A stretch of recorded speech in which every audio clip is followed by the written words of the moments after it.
আসসালামু আলাইকুম, সবাই কেমন আছেন? পুরাতন বা ইউজ করা আইফোন আপনি কি দেখে কিনবেন এবং কি কি সমস্যা থাকলে পুরাতন আইফোন কেনা যাবে না, এই ভিডিওতে আমি দেখাবো। আপনি যদি এই ভিডিওটি সম্পূর্ণ দেখেন, আমি আশা করি আপনি পুরাতন আইফোন কেনার পর আপনি লসে পড়বেন না, আপনি লাভবান হবেন। তাই ভিডিওটি সম্পূর্ণ দেখবেন। আর এই ভিডিওটি শুরু করার আগে আপনি যদি এই চ্যানেলের নতুন দর্শক হয়ে থাকেন, চ্যানেলটি সাবস্ক্রাইব করবেন আর ফেসবুক থেকে দেখলে ফলো করবেন। তাই এখন শুরু করা যাক। পুরাতন আইফোন কেনার ক্ষেত্রে নাম্বার ওয়ানে যে সমস্যাটি থাকলে আপনি পুরাতন আইফোন কিনবেন না, এই সমস্যাটি হলো যদি কোনো ধরনের আইফোন বাইপাস করা থাকে তাহলে এই আইফোনটি আপনি কিনবেন না। বাইপাস করা কি? ধরুন কোনো ব্যক্তি একটা আইফোন দীর্ঘদিন ব্যবহার করলো, হঠাৎ করে সে আইফোনের অ্যাপেল আইডির পাসওয়ার্ড, ইমেল নাম্বার সবকিছু ভুলে গেছে। তখন কোনো একটা টেকনিশিয়ানের মাধ্যমে সে ফোনটা বাইপাস করেছে। আর এই বাইপাস ওলা ফোন আপনি কিনবেন না। যদি আপনি কিনেন আর ফোনটা ফ্যাক্টরি রিসেট দেন, ফোনটি সেট আপ করার সময় আপনাকে এইরকম একটা স্ক্রিন দেখাবে, এখানে একটা ইমেল দেখাবে। এই ইমেলের নাম এবং পাসওয়ার্ড দিয়ে আপনার আইফোনটি ওপেন করতে হবে। এই ইমেলের নামও আপনি জানবেন না এবং পাসওয়ার্ডও আপনি জানবেন না এবং আইফোনটি ওপেন করতে পারবেন না। তখন আপনার অনেক টাকা খরচ হবে এই ফোনটি ওপেন করতে। যদি আপনি আইফোন কিনতে যান, যে ব্যক্তির আইফোনটি তাকে আগে জিজ্ঞেস করবেন ফোনটি বাইপাস করা কিনা। সে যদি বলে যে ফোনটি বাইপাস করা, তাহলে আপনি সে যত টাকা বলে তার চেয়ে আরো কম টাকা দিবেন, তুলনামূলক কম দামে কিনবেন যদি বাইপাস করা ফোন থাকে। আর বাইপাস হওয়া ফোন যদি আপনি কিনেন, দেখা গেল আপনি অ্যাপেল আইডি খুলতে পারবেন না, অন্য ফোন থেকে অ্যাপেল আইডি খুলে আপনার ফোনে ব্যবহার করতে হবে এবং ফোনটি ফ্যাক্টরি রিসেটও দিতে পারবেন না। আর ফ্যাক্টরি রিসেট দিলে আপনি ঝামেলায় পড়বেন। যদি বাইপাস করা থাকে তাহলে আপনি বুঝে শুনে তাকে তার যে মূল্য বলে সে ব্যক্তি তার চেয়ে আরো কম মূল্য দিয়ে আপনি আইফোনটি কিনবেন। 2 নম্বরে যে সমস্যাটি রয়েছে, আপনি যে ব্যক্তির কাছ থেকে আইফোন কিনবেন সে ব্যক্তিকে টাকা পরিশোধ করার আগে তার ফোনটি হাতে নিয়ে আপনি সিটিংসে যাবেন। যাওয়ার পর আপনি দেখুন অ্যাপেল আইডি খোলার চেষ্টা করবেন। যদি আপনাকে এইরকম দেখে could not create Apple ID, this iPhone has been use to create too many new Apple ID, এইরকম যদি দেখায় মনে করবেন সেই পুরাতন ফোনটি দিয়ে একাধিক অনেক অ্যাপেল আইডি খোলা হয়েছে। যদি এইরকম দেখায় তাহলে আপনি অ্যাপেল আইডি খুলতে পারবেন না, অ্যাপ স্টোরে গিয়ে অ্যাপেল আইডি খুলতে হবে। আর যদি অ্যাপ স্টোরে গিয়ে যদি অ্যাপেল আইডি না খুলে তাহলে এই ফোনটি আপনি কিনবেন না। আর যদি কিনেন, দেখা গেছে অন্য একটা ফোন থেকে অ্যাপেল আইডি খুলে আপনার এই ফোনে ব্যবহার করতে হবে। আর যদি এই ফোনটি কিনেন, সেই ব্যক্তি যেহেতু এই ফোনে একটা সমস্যা আছে, প্রোগ্রামে একটা সমস্যা আছে, এই ফোনটি মধ্যে অনেক অ্যাপেল আইডি খোলা হয়েছে, সেহেতু আপনি সে ব্যক্তি যত টাকা চায় আপনার কাছে তার চেয়ে আপনি আরো কম টাকা দেবেন, কম মূল্যে কিনবেন, কারণ এই ফোনে একটা সমস্যা রয়েছে। ঠিক আছে।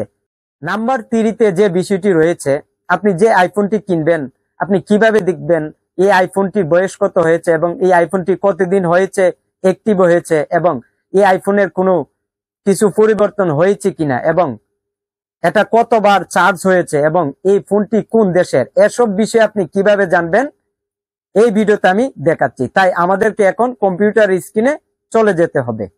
ওকে, সর্বপ্রথম আমরা 3U টুল আমাদের পিসিতে ইনস্টল করে রাখবো। ওকে, রাখার পরে আমরা কি করব, এই টুলটা ওপেন করব। ওকে, ওপেন করার পরে এই টুলটা এখানে রাখবো। রাখার পরে দেখুন এখানে আপনার পিসিতে একটা আইফোনের কেবল অ্যাড করবেন, করার পরে আপনার ফোনে অ্যাড করবেন। ওকে, ফোনে ঢুকানোর পরে টু কানেক্ট আই ডিভাইস এরকম একটা স্ক্রিন শো হবে। ওকে, শোয়ার পরে দেখুন এখানে সর্বপ্রথম যেটা দেখাবে আইফোন 6, এটার মধ্যে আছে, এটা হলো আইফোন 6, 16 জিবির মতন স্টোরেজ আছে। ওকে, আইএস ভার্সন কত সেটা দেখাবে। ওকে, এখানে আপনি কেবলটা আইফোনে অ্যাড করার পরে আপনার আইফোনে। ওকে, তারপরে এখানে কি কি আছে এবং এটা অ্যাক্টিভ হয়েছে কখন, কত সালে, এখানে সব কিছু দেখাবে।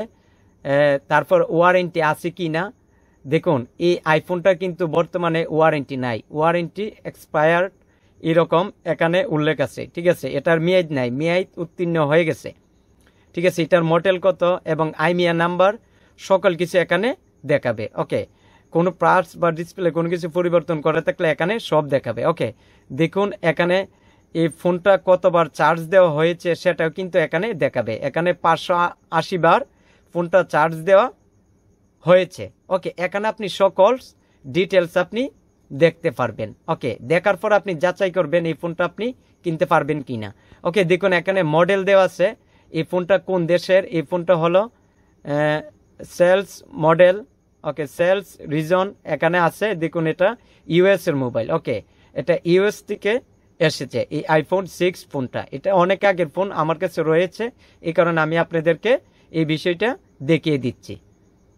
ওকে, এখানে সবকিছু আপনি ঠিকঠাক থাকলে আপনি আইফোন কিনতে পারেন। 4 নাম্বারে আপনার দেখতে হবে ব্যাটারির হেলথ কতটুক আছে। এর জন্য আপনি সেটিংসে ক্লিক করবেন, করার পরে একটু নিচে যাবেন, ব্যাটারিতে ক্লিক করবেন, করার পরে ব্যাটারি হেলথ এখানে আপনি ক্লিক করবেন।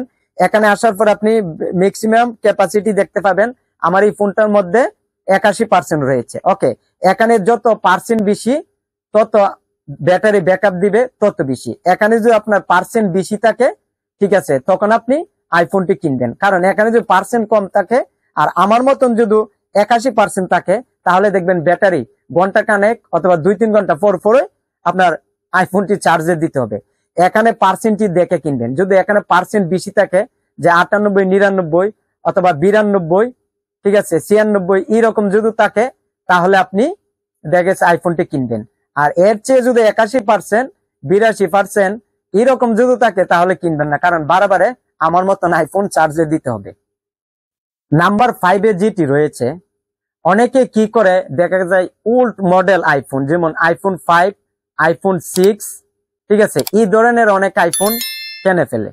ওকে, ওল্ড মডেলের যদি আইফোন আপনি কিনবেন না। যদি আপনি ওল্ড মডেলের কোনো আইফোন কিনেন, তখন দেখা গেল আপনি অনেক অ্যাপস, গুরুত্বপূর্ণ অ্যাপস আপনি অ্যাপল আইডি খোলার পরে ইনস্টল করতে পারবেন না। ওকে, ওল্ড মডেল আইফোন আপনি কিনতে পারবেন যদি আপনার আপডেট একটা অ্যাপল আইডি থাকে, যেমন আইফোন 8 এর অ্যাপল আইডি অথবা 11 এর, 12 এর, আইফোন 16 প্রো এর অ্যাপল আইডি। এই অ্যাপল আইডি দিয়ে একাধিক অ্যাপস ইনস্টল করা হয়েছে, তাহলে ওল্ড মডেল আইফোন আপনি কিনে ব্যবহার করতে পারবেন এবং যে কোনো অ্যাপস ইনস্টল করতে পারবেন। যদি আপনার কাছে এই ধরনের কোনো অ্যাপল আইডি থাকে, তাহলে আপনি আইফোন 6, আইফোন 5 অথবা ওল্ড মডেল আইফোন আপনি ব্যবহার করতে পারবেন, কিনতে পারবেন, এতে কোনো ধরনের সমস্যা নেই। আর যদি আপনার কাছে কোনো ধরনের অ্যাপল আইডি না থাকে আপডেট ফোনের, তাহলে আইফোন ওল্ড মডেলের ফোনগুলো আপনি কিনবেন না, কারণ কিনলে আপনি অনেক কিছু ব্যবহার করতে পারবেন না। তাই আমি যেভাবে বলেছি এবং যে বিষয়গুলো আপনাদের সাথে আলোচনা করেছি, এই বিষয়গুলো মেনে যদি আপনি আইফোন কিনেন, ইনশাল্লাহ আপনি আইফোন কিনে লাভবান হবেন। তাই এই ভিডিওটি কেমন লেগেছে কমেন্ট করে জানাবেন। আর এই চ্যানেলের নতুন দর্শকের থাকলে চ্যানেলটি সাবস্ক্রাইব করবেন, ভিডিওতে একটি লাইক দিবেন, আর ফেসবুক থেকে দেখলে ফলো করবেন এবং ভিডিওটি শেয়ার করবেন। তাই সবাই ভালো থাকবেন, আল্লাহ হাফেজ।